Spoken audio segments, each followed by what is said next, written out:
Hello student, good morning बेटा। कैसे हो बेटा? तो देखिएगा बेटा, हम नीट पेपर सीरीज के बारे में डिस्कस कर रहे थे। तो हमने नीट पेपर सीरीज का अब हम नेक्स्ट पेपर अर्थात आज हम डिस्कस करेंगे नीट यूजी पेपर 2016-17 अर्थात 17 वाला, और उसमें भी हम केवल ऑर्गेनिक केमिस्ट्री सॉल्यूशन। ध्यान रखना बेटा, आपको वीडियो लास्ट तक देखना है, क्योंकि मैं हर क्वेश्चन को उसका आंसर प्लस उसके कॉन्सेप्ट के बारे में डिस्कस करूँगा। तो ये नहीं कि मैं डायरेक्ट आपको आंसर बताऊंगा, उसके अंदर हम आंसर के साथ साथ में उससे रिलेटेड कॉन्सेप्ट के बारे में भी डिस्कस करेंगे। तो देखिएगा फर्स्ट क्वेश्चन क्या है। The heating of phenyl methyl ether with HI produce. मैंने आपको पहले भी कहा था, और ध्यान दें बेटा, नीट के अंदर कॉमन नेम आपको लर्न होने चाहिए, क्योंकि नीट के पेपरों में कॉमन नेम डायरेक्ट गिवन होता है और उससे डायरेक्ट क्वेश्चन पूछा जाता है। तो ये क्वेश्चन आपका फिनाइल मिथाइल ईथर है। तो फिनाइल मतलब रिंग है एक साइड, और एक साइड आपका ओ मिथाइल है। इस पर HI के साथ रिएक्शन करना है बेटा। ये न्यूक्लियोफिलिक सब्स्टिट्यूशन ऑफ ईथर है, और इसे हम जिसेल मेथड बोलते हैं, जहाँ पर रिएक्टिविटी आयोडाइड HBr, HCl और HF की होती है, क्योंकि ये बेटर एसिड है, मोर एसिडिक है ये। क्यों? क्योंकि OH are the poor leaving group, और इसे गुड लिविंग ग्रुप में कन्वर्ट करने के लिए एसिडिक मीडियम की ज़रूरत होती है। और आपको पता है NSR में SN1 भी हो सकती है, SN2 भी हो सकती है। ये डिपेंड करेगी ईथर के ऊपर, ईथर क्या है। तो देखो, सबसे पहले इस पुअर लिविंग ग्रुप को हम गुड लिविंग ग्रुप में कन्वर्ट करेंगे। तो यहाँ से ये आपके poor leaving group good leaving group में कन्वर्ट हो गया, अर्थात ऑक्सोनियम आयन बन गया। अब यहाँ से इसका क्लीवेज होगा और आयोडाइड न्यूक्लियोफाइल अटैक करेगा। अगर SN1 होगा तो कैटाइन बनेगा, और SN2 होगा तो कैटाइन नहीं बनेगा, डायरेक्ट दोनों एक ही साथ होगा। अब देखो, अगर मैं इधर से कैटाइन बनाता हूँ तो 1 डिग्री कार्ब कैटाइन बन रहा है। तो ऐसी कंडीशन पे ध्यान रखना, अगर 3 डिग्री और बेंजाइलिक और अगर एलाइलिक कैटाइन हो रहा है तो रिएक्शन SN1 होगी, अदरवाइज SN2। तो इधर से 1 डिग्री कार्ब कैटाइन बन रहा है, इसलिए ये कौन सी रिएक्शन है बेटा? SN2 है, SN1 नहीं होगी। इधर से कैटाइन नहीं टूटेगा, इधर से मतलब इस बॉन्ड का क्लीवेज नहीं होगा। उसका रीज़न क्या है? Due to resonance. यहाँ पर रेजोनेंस की वजह से पार्शियली डबल बॉन्ड आ रहा है, इसलिए बॉन्ड यहाँ से ब्रेक नहीं होगा, तो इधर से ब्रेक होगा। तो ये ब्रेक होगा तो इस पर अटैक भी करेगा। तो इससे एक प्रोडक्ट तो फिक्स है कि फिनोल बनेगा, और एक आपका क्या बन जाएगा? मिथाइल आयोडाइड बन जाएगा। ठीक है, तो इसका आंसर होगा फिनोल और मिथाइल आयोडाइड। तो first answer iodobenzene wrong, second phenol बिल्कुल राइट है बेटा। तो इसका आंसर होगा फिनोल।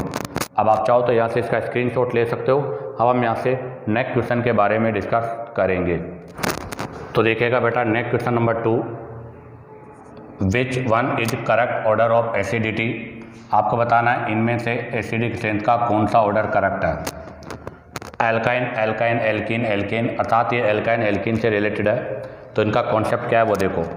तो मैंने लिया C triple bond C alkyne, CH2 double bond CH2 और CH3 सिंगल बॉन्ड CH3। ये sp3 है, ये sp2 है, ये sp है, इसका En 3.25 है, इसका 2.75 और इसका 2.5 है। अब इनसे मैं कॉन्जुगेटेड बेस बना रहा हूँ, तो इससे कॉन्जुगेटेड बेस ये बनेगा, इसका कॉन्जुगेटेड बेस ये बनेगा, और इसका कॉन्जुगेटेड बेस ये बनेगा।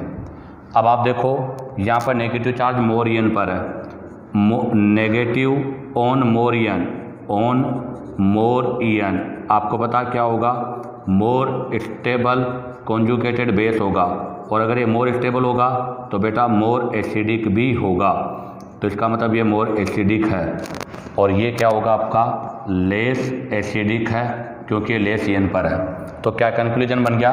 तो कंक्लूजन ये बना कि acidic strength is directly proportional to EN है। मोर ईएन होगी तो एसिडिक स्ट्रेंथ मोर होगी, लेस ईएन होगी तो एसिडिक स्ट्रेंथ भी लेस होगी। अब इसमें 2 एल्काइन है, एक आपका टर्मिनल एल्काइन है और सेकंड भी टर्मिनल एल्काइन है। बट आप देखो, इसमें 2 आपके पास एक्टिव हाइड्रोजन है, जबकि इसमें ओनली 1 एक्टिव हाइड्रोजन है। तो इसका मतलब इसकी एसिडिक स्ट्रेंथ इससे भी ज़्यादा होगी। या हम ऐसे भी कह सकते हैं कि यहाँ पर मिथाइल लगा हुआ है, तो यहाँ पर इस मिथाइल का इसको +I मिल रहा है, और एसिडिक स्ट्रेंथ जो होती है वो -I के डायरेक्टली और +I के इनडायरेक्टली प्रोपोर्शनल होती है। तो बताओ यहाँ पर करेक्ट ऑर्डर क्या होगा? सबसे पहले ट्रिपल बॉन्ड, फिर ये, फिर डबल बॉन्ड और सिंगल बॉन्ड। तो बेटा इसका आंसर कौन सा सही है? फर्स्ट। पहले ट्रिपल बॉन्ड टर्मिनल, फिर ट्रिपल बॉन्ड, फिर डबल और सिंगल। अब आप चाहो तो यहाँ से इसका स्क्रीनशॉट ले सकते हो। अब हम यहाँ से नेक्स्ट क्वेश्चन के बारे में डिस्कस करेंगे। तो देखिएगा बेटा question number 3, predicate the correct intermediate, IM का मतलब intermediate and product in the following reaction. ये आपको रिएक्शन गिवन है, इसमें इंटरमीडिएट और प्रोडक्ट आपको बताना है, अर्थात आपको बताना है इसमें A और B क्या होगा।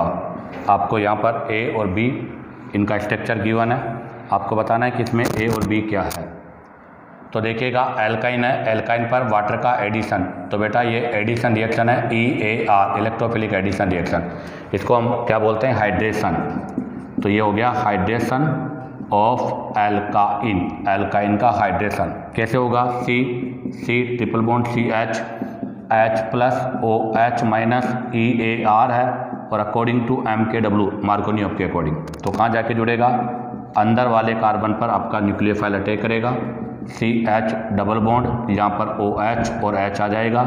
ये इनोल फॉर्म हो गई, जो कि क्या होता है बेटा, अनस्टेबल होता है, ये इसका इंटरमीडिएट है। यहाँ से इसमें क्या होगा, टॉटोमेरिज्म हो जाएगा, और टॉटोमेरिज्म के via CH3, C double bond O और CH3 कीटोन का फॉर्मेशन हो जाएगा। तो ध्यान रखना, इसके अंदर आपका जो मेनली प्रोडक्ट होता है बेटा वो कीटोन ही बनता है। बस एक अगर एसिटिलीन हो तो यहाँ पर ज़रूर कीटोन नहीं एल्डिहाइड बनेगा, अदरवाइज सभी में प्रोडक्ट आपका कीटोन होगा। तो बताओ इस क्वेश्चन का आंसर क्या होगा। तो इंटरमीडिएट तो इनोल है और प्रोडक्ट आपका कीटोन है। पहला इनोल, ये आपका SO4 रॉन्ग, सेकंड में कीटोन रॉन्ग, हाँ इनोल कीटोन C। तो बताइएगा इस क्वेश्चन का आंसर क्या होगा बेटा, C। अब आप चाहो तो यहाँ से इसका स्क्रीनशॉट ले सकते हो। अब हम यहाँ से नेक्स्ट क्वेश्चन के बारे में डिस्कस करेंगे। तो देखिएगा next question number 4, which one is the most acidic compound. आपको बताना है इनमें से मोस्ट एसिडिक कंपाउंड कौन सा है, और ये सभी फिनोल है। तो हमें पता होना चाहिए बेटा कि acidic strength is directly proportional to -M, -I, +I और +M होता है, अर्थात -M वाला, फिर -I वाला, उसके बाद +I वाला, उसके बाद +M, ये एसिडिक स्ट्रेंथ का ऑर्डर है। और देखिएगा फर्स्ट में आपका स्टैंडर्ड फॉर्म फिनोल है, सेकंड वाले में फिनोल के साथ NO2 पैरा पर है, इसका -M और -I दोनों है। बेटा आप थर्ड में देखो NO2 बेटा इसका कॉमन नेम है पिक्रिक एसिड, और ये सबसे स्ट्रॉन्गेस्ट एसिड है कार्बोक्सिलिक एसिड से भी ज़्यादा। क्यों, क्योंकि -M, यहाँ पर आपके पास 3 - ग्रुप है, इसलिए यहाँ पर CH3 लग रहा है, इसका +I पर कॉन्जुगेशन और +I है, तो ये तो फेवर में नहीं है बेटा, अनफेवर में है। तो इसका मतलब सबसे लीस्ट एसिडिक तो ये हो गया, और सबसे मोर एसिडिक ये हो गया। तो बताओ अगर मैं इनको पूछा तो मैंने था मोस्ट एसिडिक, तो इसका आंसर तो C हो गया। अब मैं अगर इनको एसिडिक स्ट्रेंथ के ऑर्डर में अरेंज करना चाहूँ तो बताओ क्या होगा। सबसे पहले C आएगा, C के बाद में B के बाद में A, और सबके लास्ट में कौन होगा, D। क्योंकि ये तो अनफेवर है, इस पर कुछ भी नहीं है, तो इसका मतलब अनफेवर इसके बाद में आएगा, और इन दोनों पर फेवर है, तो ये दोनों इससे पहले आएंगे। तो अब आ जाइएगा question number 5, the correct increasing order of basic strength for the following compound. In compound के लिए बेसिक स्ट्रेंथ आपको बतानी है। तो डायरेक्ट मैं एक्सप्लेन कर दूं कि NH2 और NH2 के साथ पैरा पर EDG ग्रुप लगाया है, फिर NH2 और ये इस पर कुछ नहीं, ये स्टैंडर्ड फॉर्म है, और NH2 एनिलीन है, इसके पैरा पर EWG लगाया है। तो आपको पता कि EDG का +M +I डोनेटिंग टेंडेंसी है, EWG का -M -I एक्सेप्ट करने की टेंडेंसी है। तो इसका मतलब ये अगर इसको इलेक्ट्रॉन देगा तो यहाँ पर लोन पेयर बढ़ेगा, और अगर ये इससे इलेक्ट्रॉन लेंगे तो यहाँ लोन पेयर घटेगा। तो क्या बोलेंगे, more electron density on nitrogen, इसलिए मोर डोनर है। और बताओ मोर डोनर है तो मोर क्या होगा बेटा, बेसिक होगा, जबकि यहाँ क्या है, लेस इलेक्ट्रॉन डेंसिटी है, तो ये क्या होगा, लेस डोनर होगा। अगर लेस डोनर होगा तो बेटा लेस बेसिक भी होगा, तो बेसिक स्ट्रेंथ का ऑर्डर ये होगा। और वैसे भी आपको पता है कि बेसिक स्ट्रेंथ का ऑर्डर क्या होता है, तो बेसिक स्ट्रेंथ का ऑर्डर होता है directly proportional to plus M और प्लस आई, प्लस एम और प्लस आई के डायरेक्टली प्रोपोर्शनल है। तो देखो फर्स्ट तो स्टैंडर्ड है, सेकंड में नाइट्रो लगा हुआ है, EWG ग्रुप है, थर्ड वाले में क्या लगा हुआ है, EDG लगा हुआ है।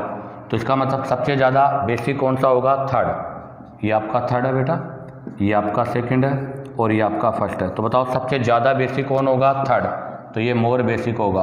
और सबसे लेस्ट कौन सा होगा, सेकंड वाला। क्यों, क्योंकि इसमें इलेक्ट्रॉन विड्रॉल है। और इनके बीच में कौन सा होगा, फर्स्ट। तो बताओ ऑर्डर क्या होगा, थर्ड, फर्स्ट, सेकंड।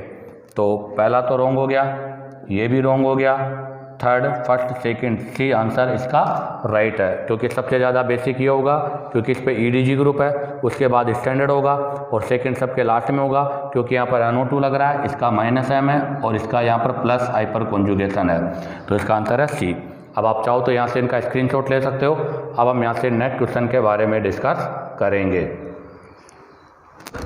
तो देखिएगा बेटा next question number 6, the most suitable method of separation of 1:1 mixture of ortho and para nitrophenol is. अर्थात एक कंपाउंड आपको गिवन है ऑर्थो नाइट्रोफिनॉल, ये और आपको पता है ऑर्थो नाइट्रोफिनॉल में इंट्रा मोलिकुलर हाइड्रोजन बॉन्ड होता है और इस इंट्रा मोलिकुलर हाइड्रोजन बॉन्ड की वजह से ये वोलेटाइल इन नेचर है। जबकि आपका पैरा नाइट्रोफिनॉल जो होता है उसमें इंट्रा नहीं इंटर मोलिकुलर हाइड्रोजन बॉन्डिंग होती है, इंटर मोलिकुलर हाइड्रोजन बॉन्ड है, इसलिए ये आपका नॉन वोलेटाइल है। और नॉन वोलेटाइल होने की वजह से इन दोनों को सेपरेट करने के लिए हम किसको यूज करेंगे, क्रोमेटोग्राफी नहीं, क्रिस्टलाइजेशन नहीं, स्टीम डिस्टिलेशन को यूज करते हैं।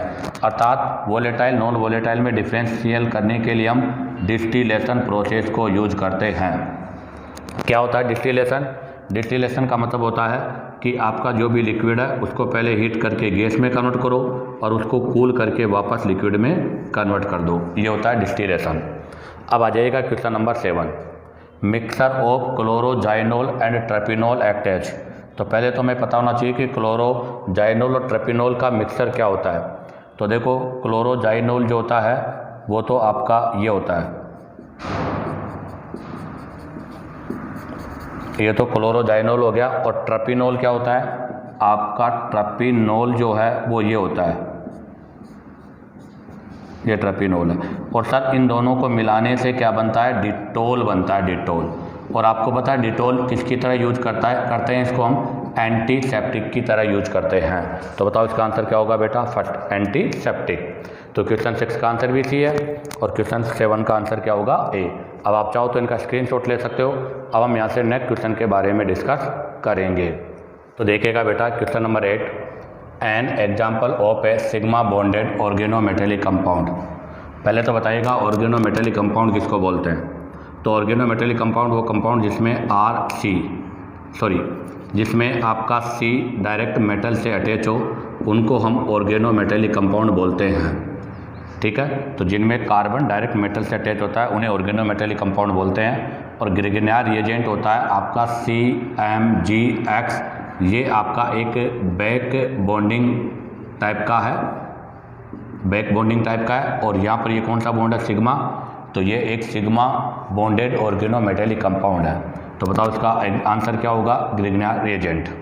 फेरोसिन में ऐसा नहीं होता बेटा, यहाँ देखो ऐसे क्या होगा, 5 मेंबर रिंग होगी, ये 5 मेंबर रिंग, नीचे एक और 5 मेंबर रिंग होगी और इनके बीच में इस तरह से Fe जुड़ा हुआ होगा, तो ये फेरोसिन है। तो इसका मतलब इसमें आंसर होगा आपका Grignard reagent. Number 9, the IUPAC name of the compound. इस कंपाउंड का IUPAC नेम बताओ। तो इस कंपाउंड का IUPAC नेम बताने से पहले हम यहाँ पर फंक्शनल ग्रुप के बारे में पता करेंगे। तो एक फंक्शनल ग्रुप यह है जो कि कीटोन है और एक फंक्शनल ग्रुप यह है जो कि बेटा एल्डिहाइड है। अब बताओ इनमें से सीनियर कौन है, ये आपका सीनियर है, इसलिए ये फंक्शनल ग्रुप बनेगा और ये सब्स्टिट्यूटेंट बनेगा। तो नंबरिंग यहाँ से हो जाएगी 1, फिर 2, फिर 3, फिर 4, फिर 5 और 6। अब आप देखो टोटल कितने कार्बन का चेन है, 6 कार्बन का चेन है, तो 6 के लिए क्या लगेगा, हेक्स। तो सबसे पहले आप देखो ये सब्स्टिट्यूटेंट हो गया 2 मिथाइल, और कीटोन भी सब्स्टिट्यूटेंट है तो यहाँ पर इसके लिए क्या लगेगा, कीटो।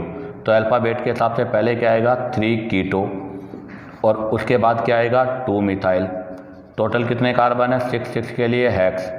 बॉन्ड कितने पर है 4 पर। कौन सा बॉन्ड है, डबल बॉन्ड इन, तो ये बन जाएगा। और एल्डिहाइड है 1 पर, तो एल्डिहाइड के लिए क्या लग जाएगा बेटा एल। तो ये इसका करेक्ट IUPAC नेम है। तो बताओ कौन सा सही है। 5 फॉर्मिल रॉन्ग, 5 मिथाइल रॉन्ग, 3 कीटो हाँ, 2 मिथाइल हेक्स, 5 इनेल रॉन्ग, 3 कीटो 2 मिथाइल हेक्स 4 इनेल, ये राइट है। इसने double bond in plus L को कॉम्बिनेशन रूप में इनेल लिखा, जो कि राइट है। तो क्वेश्चन नंबर 8 में ए होगा और क्वेश्चन नंबर 9 में डी होगा। अब आप चाहो तो यहाँ से इनका स्क्रीनशॉट ले सकते हो। अब हम यहाँ से नेक्स्ट क्वेश्चन के बारे में डिस्कस करेंगे। तो देखिएगा बेटा question number 10, identify A and predicate the type of reaction. इस रिएक्शन में आपको प्रोडक्ट बताना है और ये कौन से टाइप का रिएक्शन है। तो देखो हेलो एरिन्स है, और हेलो एरिन्स के मेटा पोजीशन पे OMe लगा हुआ है, जिसका -I इफेक्ट होगा। और आपको पता है वैसे जनरली हेलो एरिन्स जो होते हैं वो NSR नहीं करते। उसका रीज़न क्योंकि इनके पास लोन पेयर है, लोन पेयर की वजह से यहाँ पार्शियली डबल बॉन्ड आ जाएगा, और पार्शियली डबल बॉन्ड की वजह से ये NSR नहीं करेंगे।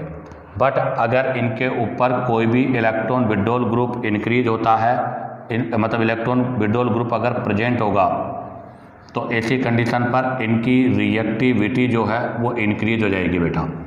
तो देखो इस रिएक्शन में क्या होगा, OCH3 और CCCBr। तो सबसे पहले क्या होगा NaNH2। आपको पता है NaNH2 में NH2 माइनस बेस है, और ये बेस क्या करेगा, तो ध्यान दें ये बेस आपका यहाँ से ये वाला हाइड्रोजन रिमूव करेगा। तो जैसे ये हाइड्रोजन रिमूव होगा क्या बन जाएगा बताओ, एनाइन बन जाएगा, ये एनाइन बन जाएगा। अब नेक्स्ट स्टेप में ये एनाइन यहाँ शिफ्ट होगा, Br यहाँ से रिमूव हो जाएगा।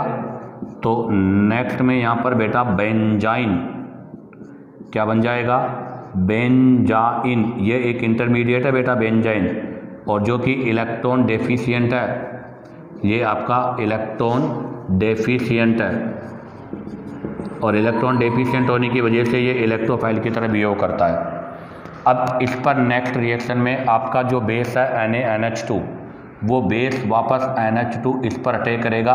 अब ये यहाँ पर न्यूक्लियोफाइल की तरह बिहेव कर रहा है, और ये न्यूक्लियोफाइल की तरह बिहेव कर रहा है, तो ये आकर यहाँ अटैच हो जाएगा और आपका प्रोडक्ट ये बन जाएगा।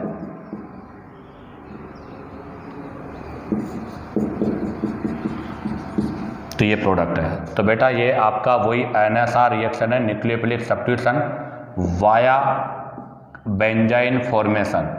ध्यान रखना ये बेंजाइन फॉर्मेशन से NSR हो रहा है। तो बताओ इसमें कौन सा आंसर राइट है। First wrong, second wrong, third wrong, fourth answer इसका राइट है। इसमें यहाँ पे NH2 लगा हुआ है और सब्स्टिट्यूशन रिएक्शन भी है। अब आप चाहो तो स्क्रीनशॉट ले सकते हो। अब हम यहाँ से नेक्स्ट क्वेश्चन के बारे में डिस्कस करेंगे। तो देखिएगा बेटा next question number 11, which of the following reaction is appropriate for converting acetamide to methanamine, अर्थात CH3 डबल बॉन्ड ONH2। ये एसिटामाइड है और इससे हमें मिथेनामाइन CH3NH2 का फॉर्मेशन करना है। कौन सा अमाइन है, 1 डिग्री। तो बेटा 1 डिग्री अमाइन के फॉर्मेशन में दो सबसे बेस्ट मेथड है, हाफमान ब्रोमाइड डिग्रेडेशन रिएक्शन और एक आपकी आती ग्रेबिल phthalimide synthesis.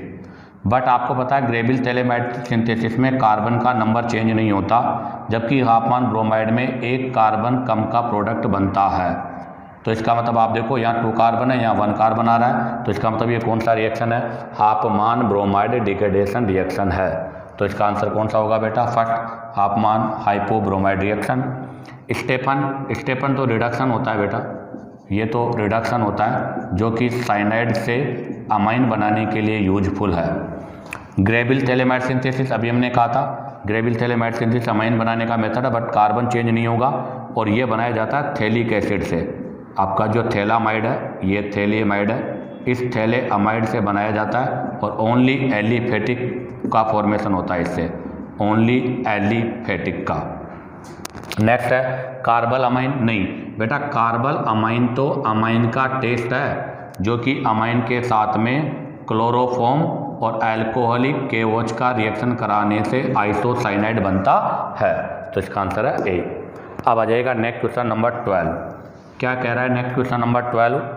Which with respect to conformers of ethane which of the following, इनमें से स्टेटमेंट ट्रू, इनमें से कौन सा स्टेटमेंट ट्रू है आपको बताना है। अर्थात कन्फर्मेशन ऑफ इथेन, बेटा इथेन का कन्फर्मेशन ये होता है जिनमें हाइड्रोजन हाइड्रोजन है, तो आपको पता है इनके बीच में रिपल्सन तो लेस है, रिपल्सन लेस है। लेस रिपल्सन होने की वजह से इनके बॉन्ड एंगल और बॉन्ड लेंथ पर कोई भी इफेक्ट नहीं पड़ेगा। तो बताओ इसके लिए कौन सा स्टेटमेंट सही है। वो स्टेटमेंट राइट है जिसके अंदर bond angle and bond length दोनों जो है वो रिमेन सेम होगा। तो first option bond angle change, wrong. Both bond angle and bond length change, wrong. Both bond angle and bond length remain same, C answer इसका right है। अब आप चाहो तो यहाँ से इसका स्क्रीनशॉट ले लीजिएगा। अब हम यहाँ से नेक्स्ट क्वेश्चन के बारे में डिस्कस करेंगे। तो देखिएगा नेक्स्ट क्वेश्चन नंबर 13।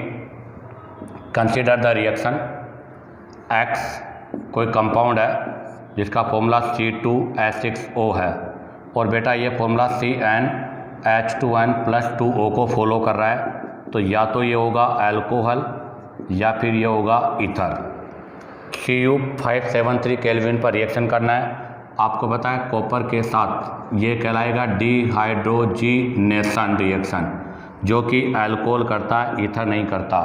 तो इससे ये तो क्लियर हो गया कि यहाँ पर आपके पास जो X आ रहा है, X ईथर है और वो भी अल्कोहल है, और वो भी कौन सा अल्कोहल है बेटा, एथेनॉल है। तो X की वैल्यू हो गई एथेनॉल। ऑप्शन से डायरेक्ट हम करें तो A और आपका डी ऑप्शन रॉन्ग हो गया, B और C बच गया।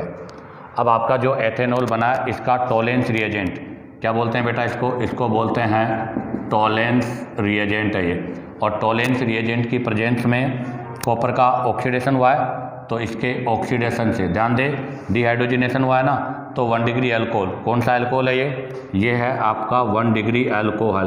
तो 1 डिग्री अल्कोहल का डिहाइड्रोजिनेशन से एल्डिहाइड बनेगा, 2 डिग्री से कीटोन बनेगा और 3 डिग्री से एल्कीन बनेगा। तो ये will be convert into aldehyde via oxidation. तो यहाँ पर इसका ऑक्सीडेशन हुआ है और ऑक्सीडेशन से ये एसिटेल्डिहाइड में बदल गया। तो ए एसिटेल्डिहाइड हो गया। एथेनॉल एथेनॉल एसिटेल्डिहाइड, तो सी आंसर हो गया, 20 का रॉन्ग हो गया। आगे बात करते हैं।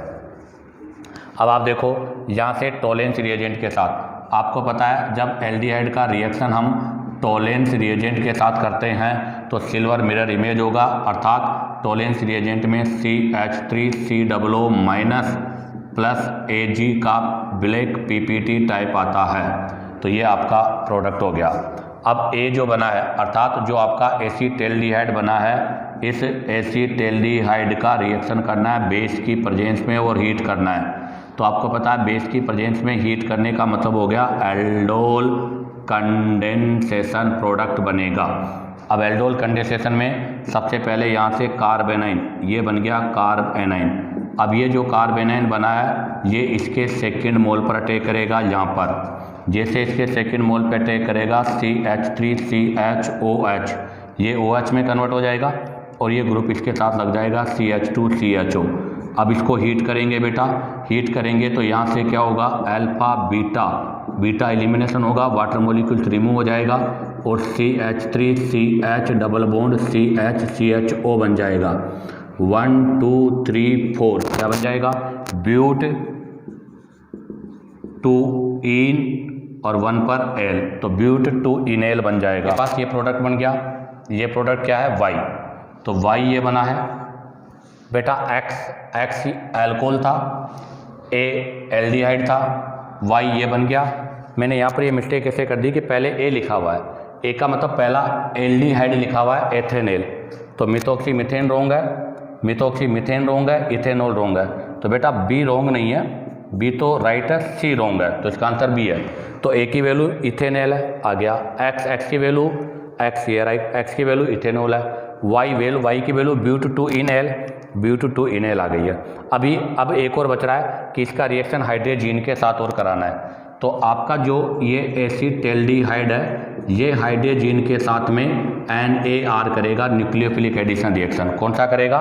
NAR। तो ये NAR रिएक्शन है। अब इसमें भी एक चीज़ ध्यान रखना, ये नाइट्रोजन का लोन पेयर रिंग में डिलोकेलाइज है, ये भी डिलोकेलाइज है, ये दोनों डिलोकेलाइज है। और जो लोन पेयर डिलोकेलाइज है वो NAR रिएक्शन नहीं करेंगे। और इसका ये लोन पेयर क्या है बेटा? लोकेलाइज है। अगर ये लोन पेयर लोकेलाइज है तो यहाँ से NAR रिएक्शन होगा। तो बताओ प्रोडक्ट क्या बनेगा? तो देखो प्रोडक्ट क्या बनेगा, CH3HC डबल बॉन्ड O, यहाँ से ये वाला हाइड्रोजन लगेगा तो H2N NHCO और NH2 ये आ गया। यहाँ से वाटर मोलिक्यूल्स बाहर हो जाएगा, ये दोनों कंबाइंड हो जाएंगे, CH3HC double bond NHCO NH2 बन जाएगा, जिसको क्या बोलते हैं? तो इसको बोलते हैं क्या? कार्बेजाइड। ये हो गया सेमी कार्बेजाइड और ये बन जाएगा कार्बेजोन। तो ये बन जाएगा सेमी कार्बेजोन। तो बेटा ये सेमी कार्बेजोन में कन्वर्ट हो जाएगा। तो आपके पास जेड प्रोडक्ट ये बन गया। तो बताओ इसका कौन सा आंसर सही है बेटा? बी आंसर इसका राइट है। अब आप चाहो तो यहाँ से इसका स्क्रीनशॉट ले सकते हो। अब हम यहाँ से नेक्स्ट क्वेश्चन के बारे में डिस्कस करेंगे। तो देखिएगा बेटा next question number 14, of the following which is product formed when cyclohexanone undergo aldol condensation followed by heating. कहने का मतलब साइक्लोहेक्सेन है, इसका बेसिक मीडियम में एल्कोहल कंडेंसेशन करना है हीटिंग के साथ। तो प्रोडक्ट क्या बनेगा वो बताना है, ये जो आपके ऑप्शन है। तो सिंपल सा है, सबसे पहले हम यहाँ से क्या करेंगे, ये साइक्लोहेक्सेनोन है, इस पर बेस लेंगे OH माइनस, एक अल्फा हाइड्रोजन को रिमूव करेगा और यहाँ से कार्ब एनाइन का फॉर्मेशन करेगा जो कि इंटरमीडिएट है और साथ में ये आपके न्यूक्लियोफाइल की तरह बिहेव करेगा। अब ये जो कार्ब एनाइन बना है ये सेकेंड मोल जो है उस पर अटैक करेगा, तो ये यहाँ शिफ्ट हो जाएगा, यहाँ पॉजिटिव आ जाएगा और ये यहाँ अटैक करेगा। तो इससे क्या बनेगा प्रोडक्ट वो देखो आप, OH ये और ये यहाँ जाकर ऐड हुआ है। तो इसको एक काम करते हैं, इसको नेगेटिव वाला बना देता हूँ। तो ये नेगेटिव वाला हो गया, ये यहाँ कर ऐड होगा तो ये इस तरह से ऐड हो जाएगा। और आपको पता है यहाँ पर जो है इस वाले कार्बन पर यहाँ पर क्या लगा होगा, इसका OH ग्रुप लगा हुआ होगा। अब मैं इसको यहाँ से हीट करूँगा, अब इसको मैं यहाँ से क्या करूँगा, हीट करूँगा। जैसे हम इसको यहाँ से हीट करेंगे, यहाँ से क्या होगा, HOH वाटर मॉलिक्यूल्स रिमूव हो जाएगा और यहाँ पर H आ जाएगा। तो ये तो बन जाएगा वापस ऐसे कीटोन से रेजोनेंस में, तो ये तो वापस कीटोन बन जाएगा बेटा। और यहाँ पर डबल बॉन्ड आ जाएगा और यहाँ पर साइक्लोहेक्सेन रिंग का फॉर्मेशन हो जाएगा। तो इससे ये प्रोडक्ट का फॉर्मेशन होगा। तो बताओ इसमें कौन सा आंसर सही है? फर्स्ट आंसर आपका राइट है। तो 14 का फर्स्ट आंसर राइट होगा। सेकंड आपका रॉन्ग है क्योंकि इसमें कीटो ग्रुप नहीं है, इसमें दोनों कीटो इसलिए रॉन्ग है। यहाँ दोनों एक कीटो और एक OH है वो भी रॉन्ग है क्योंकि हीटिंग किया है। तो आपके पास यहाँ जो प्रोडक्ट बनेगा वो इन ओन प्रोडक्ट का फॉर्मेशन होगा, अर्थात डबल बॉन्ड के साथ कीटोन होगा। इसी के साथ आपका ये नीट पेपर 2016-17 का सॉल्यूशन कंप्लीट होता है। उम्मीद करता हूँ कि आपको वीडियो पसंद आया होगा। अगर आपको वीडियो पसंद आया हो तो बेटा लाइक, सब्सक्राइब और शेयर करो ताकि आपको न्यू अपडेट नोटिफिकेशन मिलता रहे।